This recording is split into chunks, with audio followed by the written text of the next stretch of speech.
నమస్తే, welcome to reflection news. నేను శర్మ. మనకు సామెత ఉంది, చెప్పేది శ్రీరంగ నీతులు. మీకు తెలుసు, అది మీరు పూర్తి చేసారు.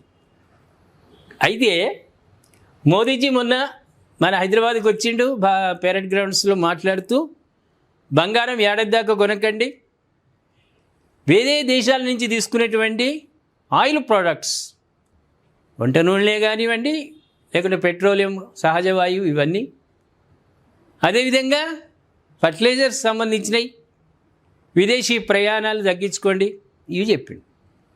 దీనికి రాహుల్ ప్రతిపక్ష నాయకుడు, కాంగ్రెస్ ప్రతిపక్ష నాయకుడు రాహుల్ ఏమన్నాడు? ఫెయిల్యూర్ ప్రభుత్వం 12 ఏళ్ల నుంచి చేసింది ఇదేనా అదేనా అని మాట్లాడాడు. ఆ తర్వాత కొందరు మా రిఫ్లెక్షన్కు కూడా ఫోన్ చేసి, చెప్పుడు శ్రీరంగ నీతులు కాదు, ఆయన ఏం ఆచరిస్తాడు, ఆయన ఏం ఆచరిస్తుండని కూడా అన్నారు. ఇప్పుడు ఆయన నిరూపించిండు. మోదీజీ తాను కూడా ఎలా ఉండాలి అనేది నిరూపించిండు. నరేంద్ర మోదీ పొదుపు ఇంధన పరిరక్షణ దిశగా కీలక నిర్ణయం తీసుకున్నారు. ప్రేక్షకులారా, తన కాన్వాయ్లోని వాహనాల సంఖ్యను తగ్గించాలని ఆదేశాలు జారీ చేశారు.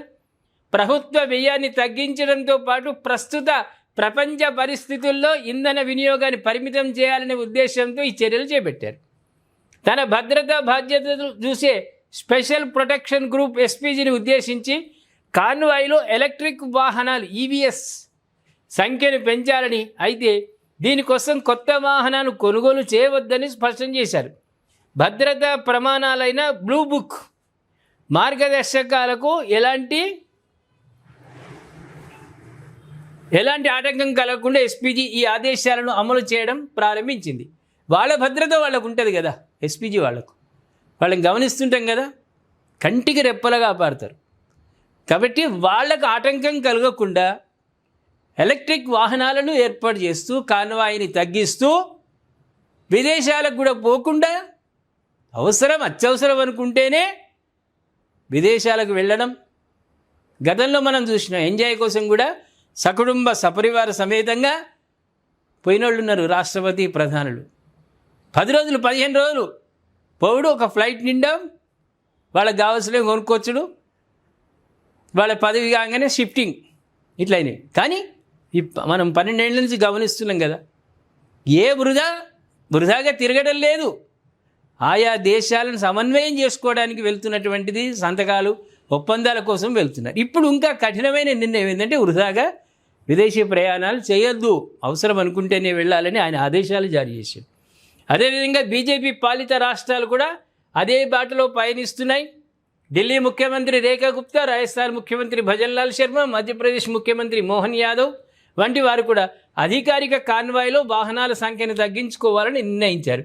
ఇది దేశవ్యాప్తంగా పరిపాలనలో పొదుపును ప్రోత్సహించే విస్తృత ప్రయత్నాల్లో భాగంగా కనిపిస్తుంది. మిగతా ముఖ్యమంత్రులు కూడా చేయాలి.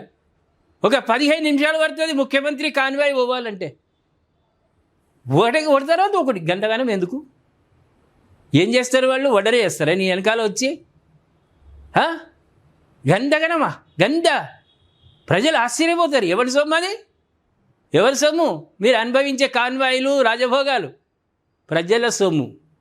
కాబట్టి అందరు ముఖ్యమంత్రులు, కాంగ్రెస్ వాళ్ళు కానీ, ఇంకా ఇప్పుడు విజయ్ కానీ, ఇంకా ఏదైనా కానీ, తక్షణమే మీరు పొదుపు ఆచరించండి. మీ మంత్రులు, మీరు, ప్రజలు ఆచరించడానికి సిద్ధంగా ఉన్నారు. మొదలు మీరు ఆచరించడం. దిక్కుమాల కాన్వాయ్లు 50 వాహనాలా మీ వెనకాల? ఎందుకు? మీకు ఒక అంబులెన్స్ ఉంటే సరిపోతుంది. నీ హోదాలకు 4 కార్లు 5 కార్లు చాలు. 30-40 వెనుక పోతూనే ఉంటుంది. ఇదా? తగ్గించుకోండి. అందరం తగ్గించుకుందాం. మంత్రులు, ముఖ్యమంత్రి, గవర్నరు, రాష్ట్రపతితో పాటు అందరం సగటు సైకిల్ ఉన్న వ్యక్తి కూడా పొదుపు పాటించి దేశాన్ని అగాధంలోకి నెట్టకుండా ప్రయత్నం చేద్దాం. ఏమంటారు ప్రేక్షకులారా?